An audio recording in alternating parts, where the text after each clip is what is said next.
We have seen calculating the surface area of a sphere through Cartesian coordinate and then hybrid of the Cartesian coordinate and polar coordinate.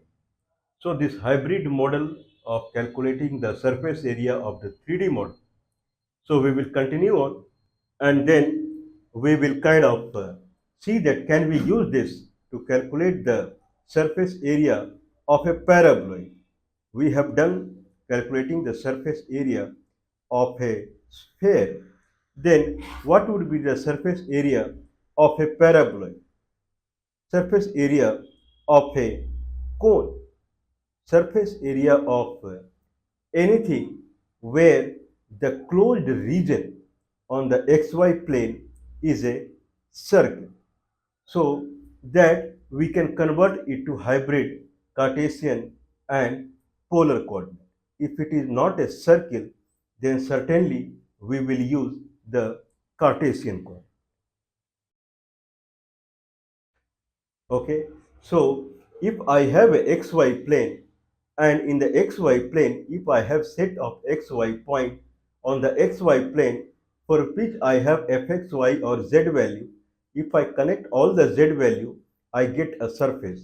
If the set of xy plane, the xy point, the set of xy point I take on the xy plane, if they are confined in a closed region, including the boundary, in a closed region, then we can use polar coordinate or spherical coordinate. This we'll see. We will see hybrid model of Cartesian and polar coordinate. If xy point is kind of spread all over the xy plane in a Cartesian fashion, then certainly we have to use Cartesian coordinate system. But we'll see the hybrid model as far as the closed region, the xy, the set of xy point I take on xy plane lies in a closed region, circular closed region on xy plane. So that is the concept. So that we will kind of we will proceed on. So that is the idea. Now let's start with kind of quickly what we have done. If I have a sphere, if I have a sphere, then a sphere there is a point called P and I have a center of the sphere. Center of the sphere is aligned, means sphere is centered on the origin. I have a sphere and a sphere is centered on the origin. If a sphere is centered on the origin, then on the surface of the sphere there is a point P. If there is a point P, then coordinate of point P in Cartesian coordinate is x, y and z, where z is, if it is a sphere, then it would follow the equation x square plus y square plus z square equal to a square, where a is the radius of the sphere. So z means fxy. So z or fxy equal to a square minus x square minus y square square root. So if now the P point coordinate is xi plus yj plus fxy k, where fxy is the square root of a square minus x square minus y square. So this is P. Now if I have two velocity vector, velocity vector means dp by dx, dp by dy. If I have a position vector, if I have a sphere and a sphere, any point P has a position vector xi plus yj plus zk, then if I differentiate P along x-axis dp by dx, then this is a velocity vector along x-axis. Vector is along x-axis. Okay, so I mean the velocity vector I have differentiated along x-axis, but vector would move on as per the velocity vector.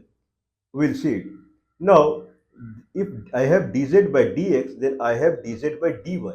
If there is a point P, then P point have differentiation along x-axis, P point has differentiation along y-axis. This is x-axis, this is y-axis, and this is z-axis. So dp by dx and dp by dy. If I do like this, then I get two velocity vectors. One is dp by dx, one is dp by dy. Now, if I do cross product of these two velocity vectors, I get the area equation. Everything is algebra. Calculus is game of algebra.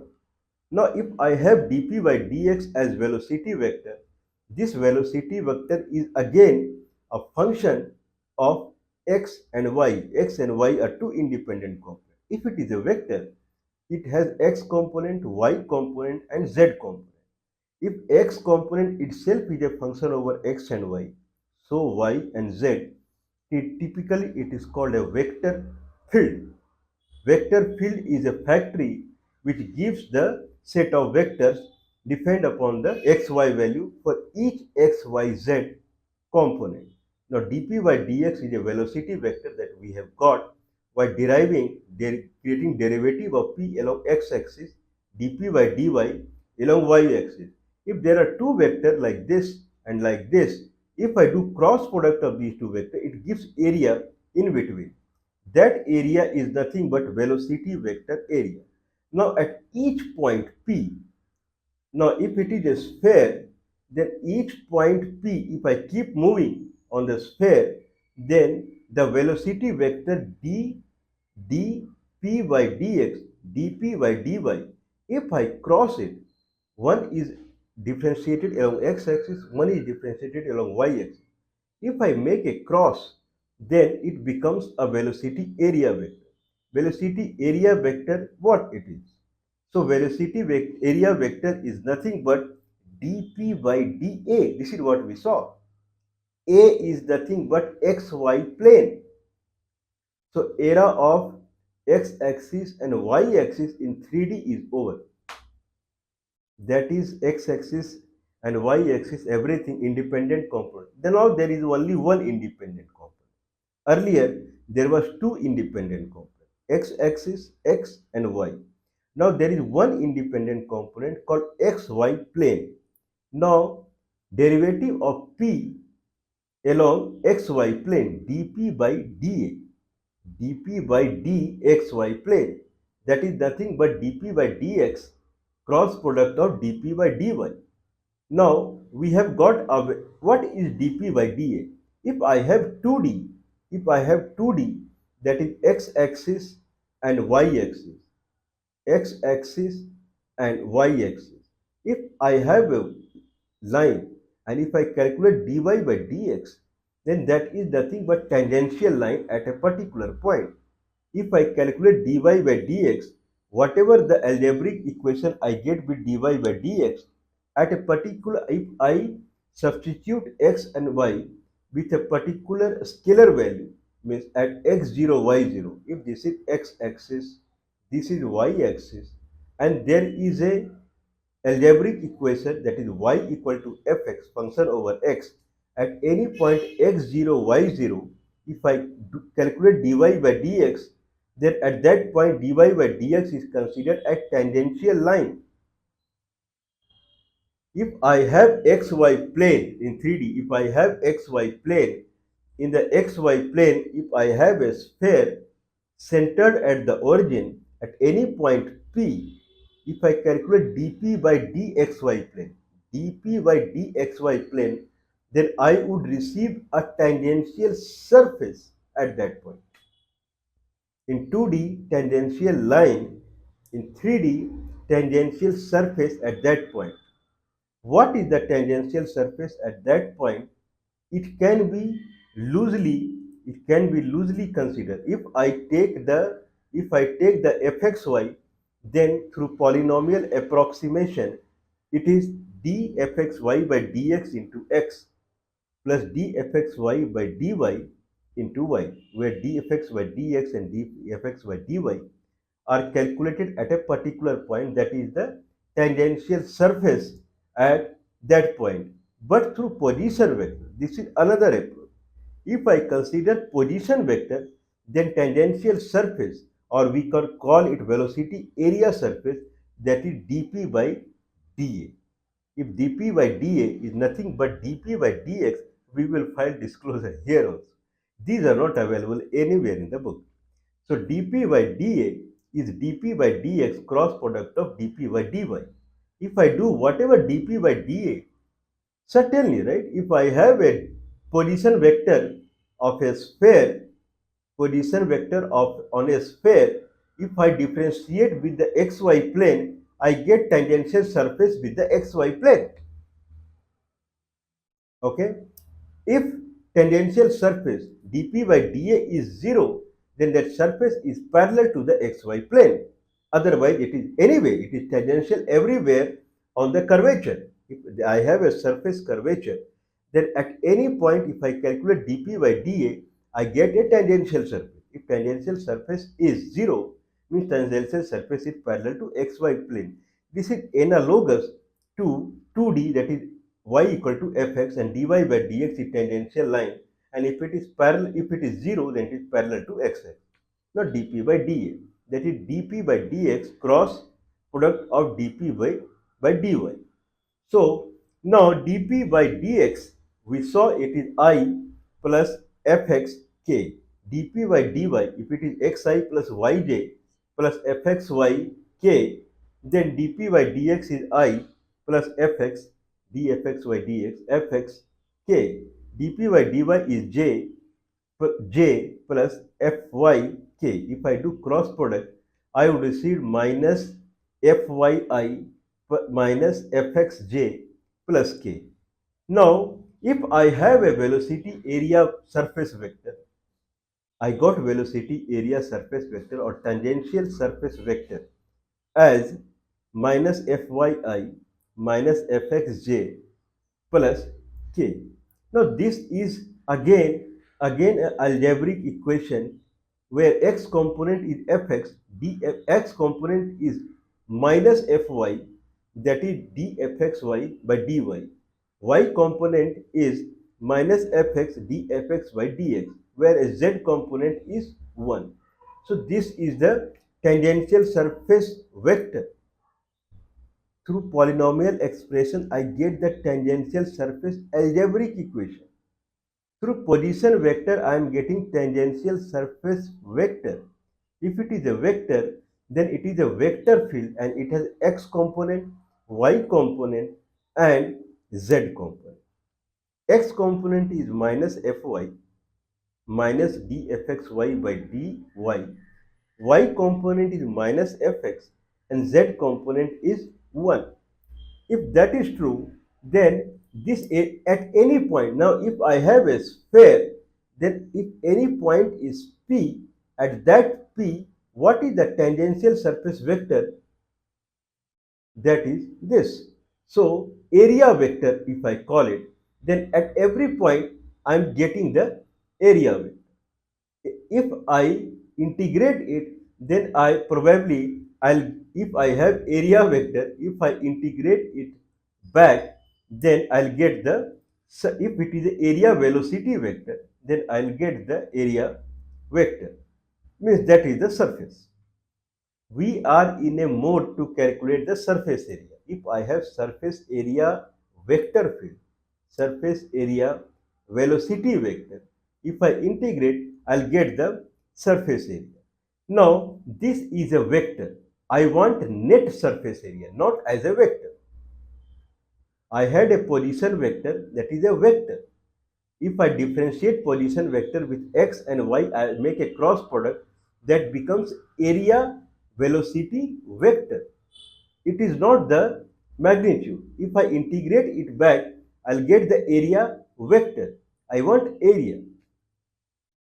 So velocity area vector is a vector where x, y, z component is function over x and y.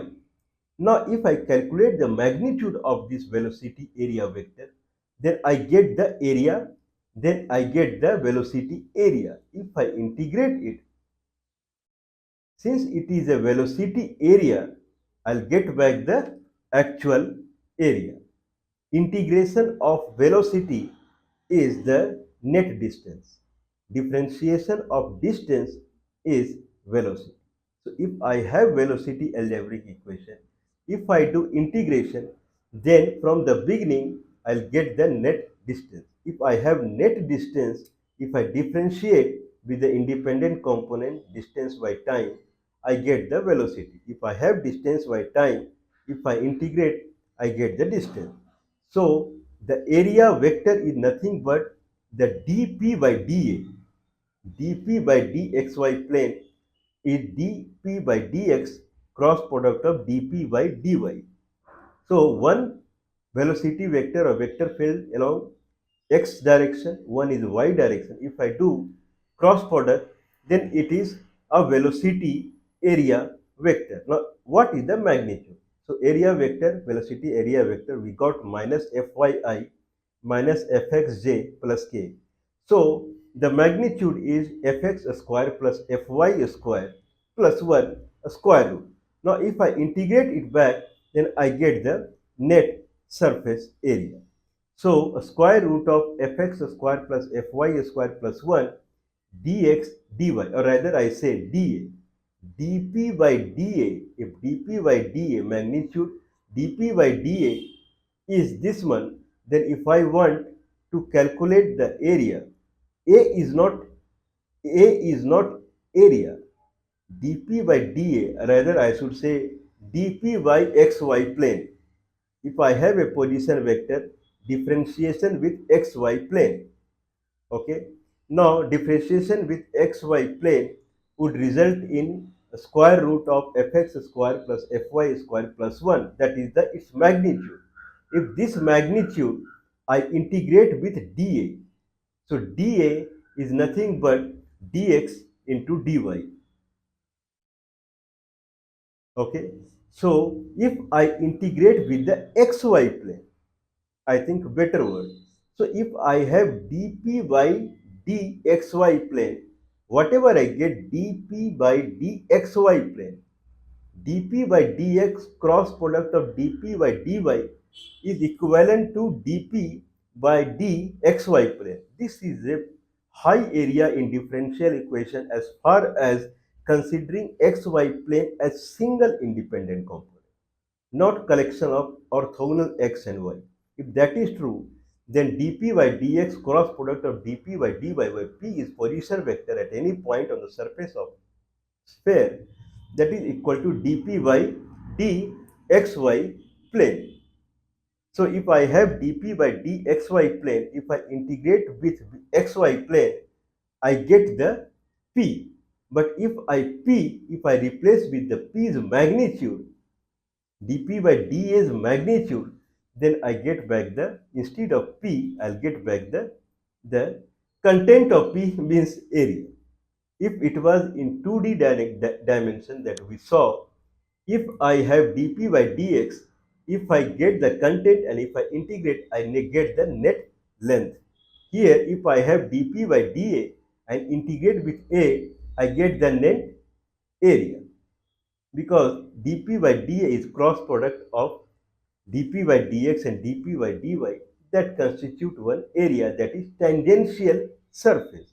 If I have a tangential surface, that is a vector field, if I calculate the magnitude of it and integrate it, I get the surface area. Okay. Now, if I have this is a sphere, if I have this is a sphere, then this is the tangential surface. Now suppose that I had taken P here. One P is here. Now P is shifting like this. If P is shifting all around, P is shifting, keep on shifting all around. If P is shifting all around, then dP by dx cross product dP by dy, that is dP by dxy plane. Xy plane is one single independent component. dP by dy xy plane is nothing but tangential surface. Now, if this is the P, then dP by dA is this. If I keep moving P, everywhere dP by dA would be tangential surface. That is the fundamental.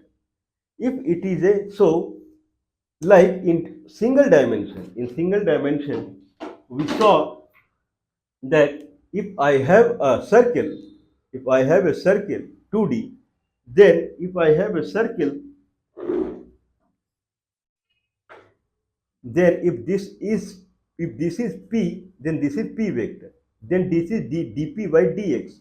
If I keep changing the p, dp by dx is tangential, it would shift like this everywhere. dp by dx is a tangential line at point p. So dp by dx would keep shifting. That is a tangential line. So at every point P, dp by dx is a tangential line. If I keep moving the P, dp by dx will move like this. If I have magnitude of dp by dx, I integrate, then from origin, it will calculate the length of the curve. In similar fashion, if I have a sphere, then dp by dA, dp by xy plane, that is dp by dx cross product of dp by dy. If I keep moving the p, then dp by dA is a tangential surface, not the line. Tangential surface would keep moving. If tangential surface dp by dA is 0, then this is parallel to the xy plane. But it would keep moving if I move the p. Now, if I calculate the magnitude of p and then integrate it, it will give me the area. dp by dx, if dp by dx in 2D plane, if I calculate the magnitude and integrate, it would give the length. Here it would give the area. So magnitude is the square root of fx square plus fy square plus 1. dA is nothing but xy plane. So if I integrate with the xy plane, I'll get the surface area. Now fx and fy, they are algebraic vector in where x, y, z component are itself a function over xy. It's complex. That's why the tangential surface is everywhere it is different. If I keep moving p, tangential surface is different because the underneath algebra engine is working. An algebra engine has x, y, z as function of xy, so it will keep changing. Now we calculate now I have to integrate with the xy plane. People think that they integrate with the small area strip. I have called that calculus is not a game of approximation. Calculus is a game of power, and calculus is game of fixed calculation. There is no approximation.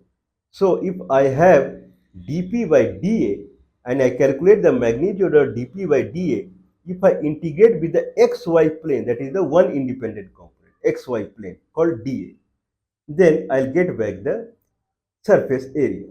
So dA, I can break it into dx and dy because this dp by dA magnitude is in x and y. So square root of fx square plus fy square plus 1 dx dy integrated. So x left to right, y left to right, that will become the xy plane. Now concept is that how we can kind of calculate the area when it is Cartesian. So this is full in Cartesian coordinate. Now idea is we tried Cartesian coordinate in the sphere. So we have equation like x square. Now what is fx? dfxy dx. What is fx? If fxy equal to a square root of a square minus x square minus y square, then fx is minus x by square root of a square minus x square minus y square. So whatever we are calling a square root and then dx dy, underneath the square root fx square, that is x square divided by square root of a square minus x square minus y square plus y square divided by square root of a square minus x square minus y square plus 1. If I take all together, it will become a square divided by a square root means a divided by square root of a square minus x square minus y square.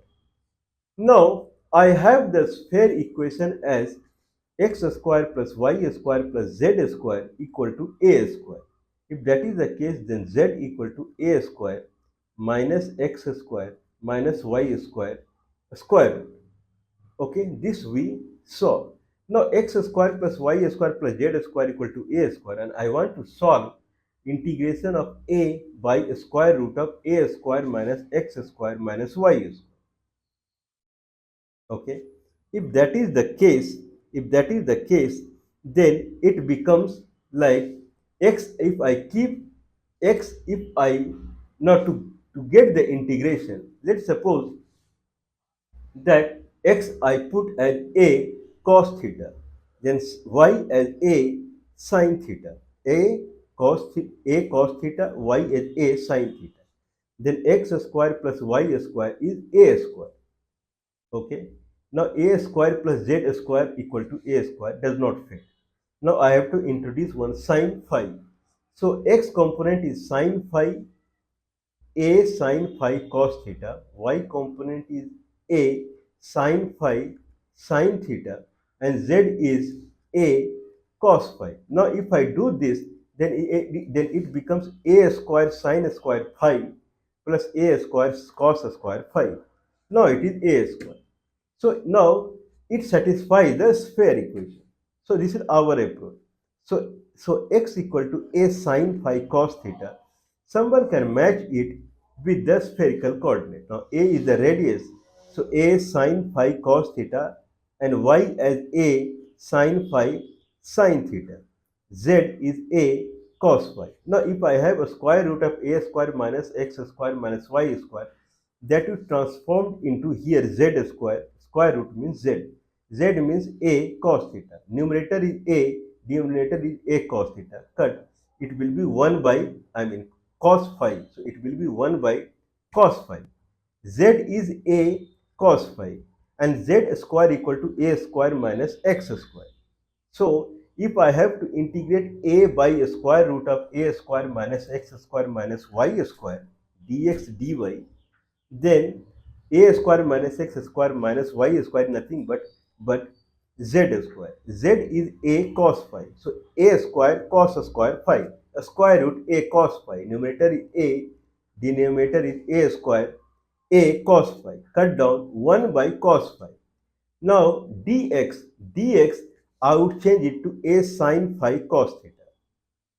Okay, dx is a sin phi cos theta. I am doing something mistake. So a so dx is now here I have 1 by cos phi and dx is a sin phi cos theta.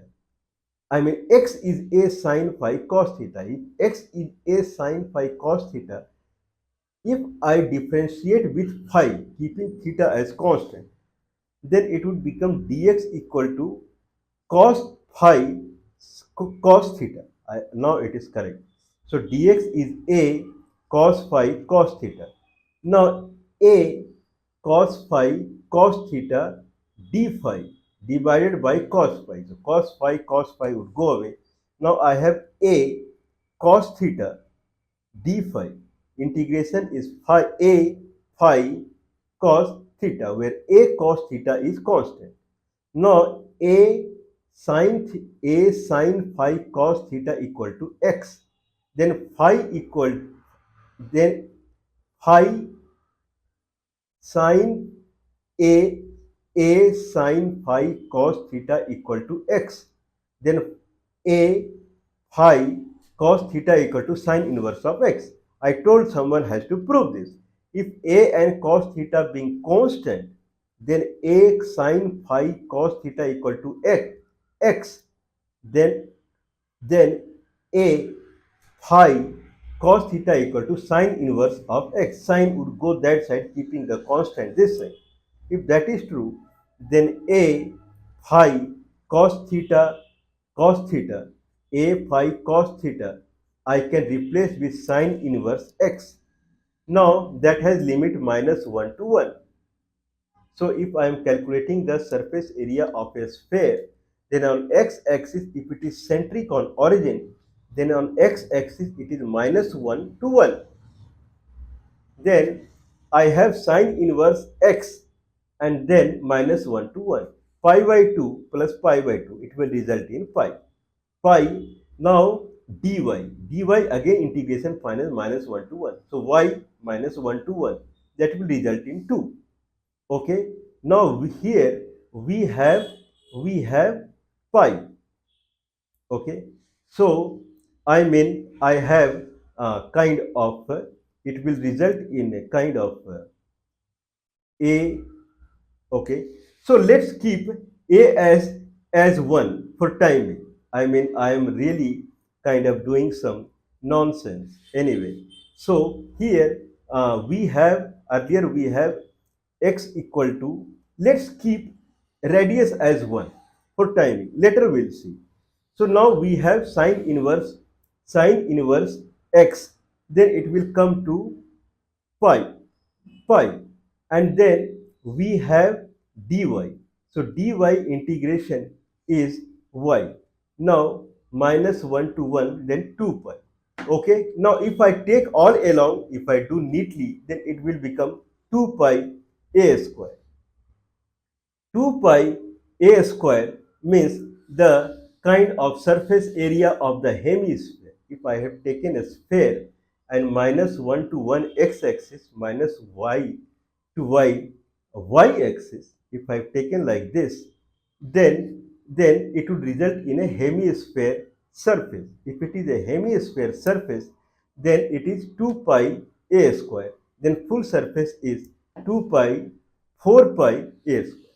This is the Cartesian, all along the Cartesian way of calculating the surface area. Okay, so this is what we saw. Okay, I think I can do it. Okay, now idea is that I have sine inverse. Okay, so initially we had kind of sine inverse of x, sine inverse of x. This is what we got. So x was x was a sine phi cos theta. So a phi cos theta is sine inverse of x. Now, if it is x is a sine phi cos theta, then dx is a cos phi cos theta. Now here we saw that fx square, okay, like if I go little back, then the surface area is square root of fx square plus fy square plus 1. fx we saw it is xy square root of a square minus x square minus y square, and another is y by square root of a square minus x square minus y square, and 1 is 1. If I do square and 1, it becomes x square by a square minus x square minus y square plus y square minus by a square minus x square minus y square plus 1. If I take this completely numerator by denominator, it will result in x square plus y square plus a square minus x square minus y square. That would result in a square divided by a square minus x square minus y square. Now, if I do if I do square root, it will result in a by a square root of a square minus x square minus y square.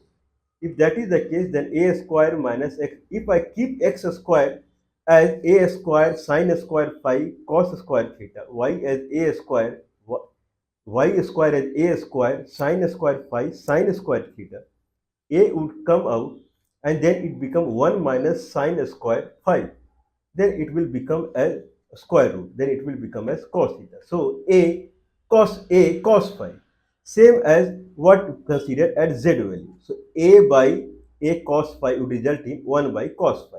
Now dx is a cos phi cos theta. So cos phi cos phi would go away. Now I have kind of a sine theta d phi. If I integrate it with d phi, that will result in a sine phi cos theta. If a sine phi cos theta equal to x, then a phi, that is the integration now, a phi cos theta is sine inverse of x. Okay. Now sine inverse of x. Now what is x? Now we have taken radius as a. So it is minus a to a. Minus a to a, not minus 1 to 1, because we had taken radius as 1 in earlier example. Now minus a to a. Now if I have x equal to a sine theta sine phi cos theta, dx is a cos phi cos theta. That is one thing. So cos theta gone, a gone. Now we have a cos theta d phi. This is what I have to integrate now. So it results in a phi cos theta. If a sine phi cos theta is x, then a phi cos theta is sine inverse of x. So I have given as a homework, someone has to prove it. A sine phi cos theta is x, then a phi sine I have removed, cos theta is sine inverse of x. If it is sine inverse of x, then limit is minus a to a, minus a to a. So minus a to a. So what is sine inverse of minus a? And what is sine inverse? So that will become sine inverse of a minus sine inverse of minus a, because limit is minus a to a. Okay. So if I take a out, then it will become constant. If I take out, then it will become sine inverse of 1 minus sine inverse of minus 1. Then that will result in pi by 2 plus pi by 2 means a pi. So integration is a a pi. Okay, now we have dy. Another integration is dy from again minus a to a. That will result in 2a. So I have 2 pi a square. That is perfect. 2 pi a square. So if I had taken a sphere and minus a to a along x-axis and minus a to a along y-axis, if I am doing it, then first top hemisphere, I got the surface area as 2 pi a square. Now double it, you get the full surface area as 4 pi a square. So now we got that surface area of full sphere is 4 pi a square, and this approach is disclosurable. Means with full Cartesian coordinate approach, we calculated the surface area of a sphere. So that is one concept. Another concept is, now can we see the xy point in xy plane, whatever xy point, if it is a sphere centered at origin, then it has a xy plane. On xy plane, half hemisphere is up and half hemisphere is down. So on the xy plane, it is a closed circular region. If it is a closed circular region, then I can go dA, dP by dA, integrating with dP by dxy plane, integrating with xy plane. This is what we are doing. And P, I have calculated the magnitude because we want the area, not the vector. If I integrate dP by dxy plane with the dxy plane, then I get the kind of position vector back. But I don't want position vector, I want the area. So P dP by dxy plane, P, so dP by dxy plane, so whatever it coming, that I have to calculate as the magnitude. So magnitude of dP by dA integrating with means magnitude of dP by dxy plane integrating with xy plane, I'll get the total surface area. Now the xy plane I took as Cartesian coordinate. Now xy plane, if I take as polar coordinate, then x equal to a cos theta, y equal to a sin theta. This is the polar coordinate, because on the xy plane the surface is centered on origin. Then half, if I cut it, half of the hemisphere the surface is on top of xy plane and half of the hemisphere surface is on the bottom of the xy plane. If that is the case, then on the xy plane there is a circle of radius a. Then if I am integrating with the xy plane, then better I can integrate through the circular region of the xy plane. That is a polar coordinate. If that is true, then x equal to r cos theta and y equal to r sin theta. if x equal to r cos theta, y equal to r sin theta, then we have to, now earlier we were integrating with dx and dy. So dx and dy, now in polar coordinate there are two axes. In xy coordinate, x axis and y axis. In xy coordinate there is x axis and there is y axis. If I take polar coordinate, then there are two coordinates. One coordinate is radius coordinate. They have different coordinates. So suppose this is xy plane. Suppose this is xy plane. If this is xy plane and I have a circular region here and this is the radius. So this radius is one axis. This radius is one axis, and then the circle I am talking about, the circumference of the circle all along, this is another axis. Axes are orthogonal. You can see it. If this is radius and this is circumference, then radius is perpendicular to the circumference. Wherever, if you keep rotating the radius, everywhere it is perpendicular to the circumference.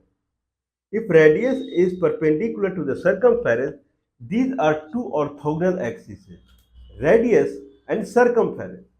What is circumference? If radius is r, then what is circumference? If this is angle 0, if this radius is angle 0, then there is an angle called theta. This is radius at angle 0. There is another radius here, and between angle is theta. Then the arc, what we are seeing here is r theta. If this angle is full 360 degree, then this full arc is 2 pi r. So if there is angle theta, then arc is r theta. If there is angle d theta, then r is r d theta. So one axis is r d theta, whereas another axis is r. If I take a small strip, then that is dr. Like x axis, if I take a small strip, then that is dx. And y axis, if I take a small, that is dy. Then along r, if I take a small displacement, that is dr. Then along r, if along arc, if I take a small displacement, then that is r d theta. So the area, the xy plane converted to r d theta dr. Earlier, the xy plane was dx dy. Now xy plane is r d theta dr. So now I have to integrate this square root of fx square plus fy square plus 1 dx dy, that was xy plane, converted to r d theta dr, and fx fy, now I have to convert it to polar.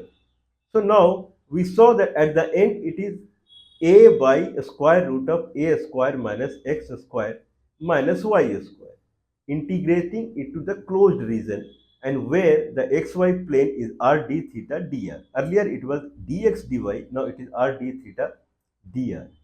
Now a by square root of a square minus x square minus y square. X becomes r square cos square theta, y become r square sin square theta. So that becomes a by square root of a square minus r square into r dr d theta dr. Now someone can easily integrate ar divided by square root of a square minus r square. It is integrable simply. If I have a square minus r square, a square root, if I differentiate it, then it becomes half minus 2ar divided by square root of a square minus r square. So that comes in a term of ar divided by square root of a square minus r square.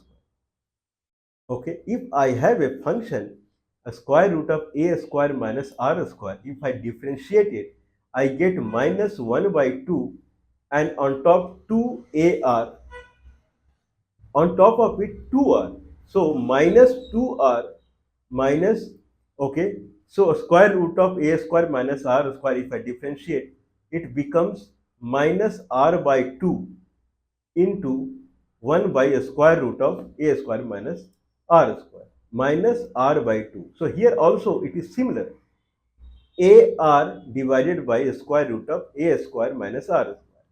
So now it will come as a square root of a square minus r square, some constant. That will be the integration. Dr d theta.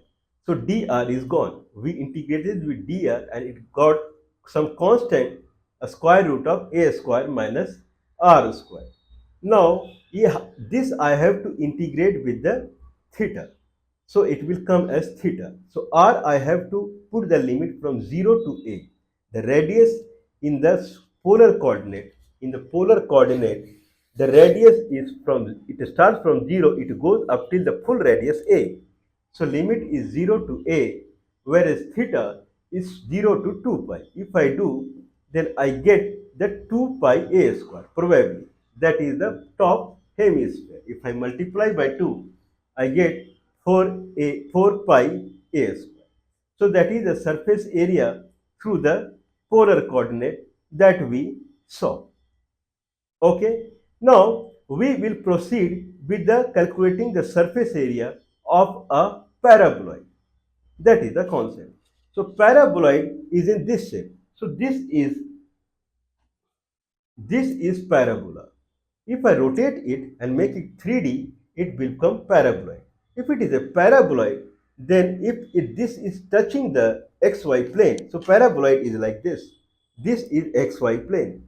If this is paraboloid, then if it is rotating like this on xy plane, then if I draw kind in xy plane, if I take the set of xy, if this is rotating like this on the xy plane, then on the xy plane, if it is centered here, then it will give a closed region of circle. Again, if it is a sphere, if it is a sphere, and if sphere is like this, and if I see the xy plane, I have taken the xy point to get the sphere, it will be closed circular region. Same as closed circular region I'll get for the paraboloid. If that is the case, then what is the surface area of a paraboloid from minus a to plus a and minus a to plus in x-axis and y-axis? Now it is a circle with radius a1.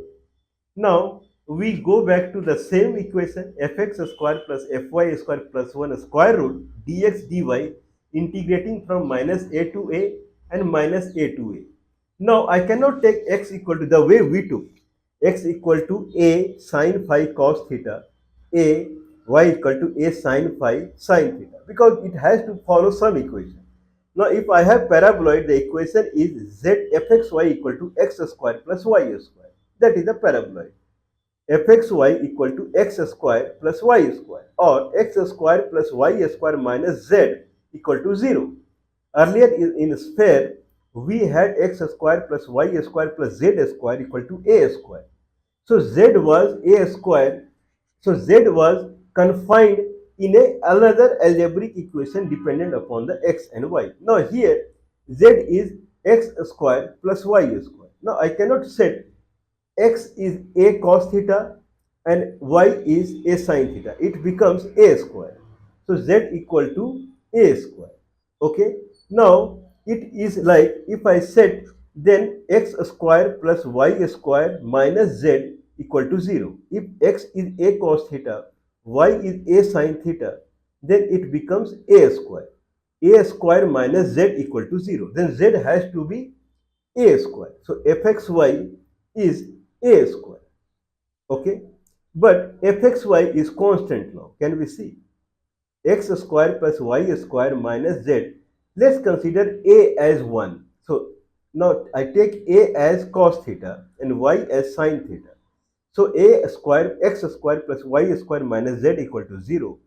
Then x is cos theta, variable with theta. If it is a cos theta, then variable with a and cos theta. Y is a sin theta, then variable with a and sin theta. If you keep changing a and theta, x and y would keep changing. But z is constant a or 1. That is not true, because if I take a paraboloid, so if I take a paraboloid, if I change x and y, then z value, that is the vertical, it keeps changing. But here it is constant.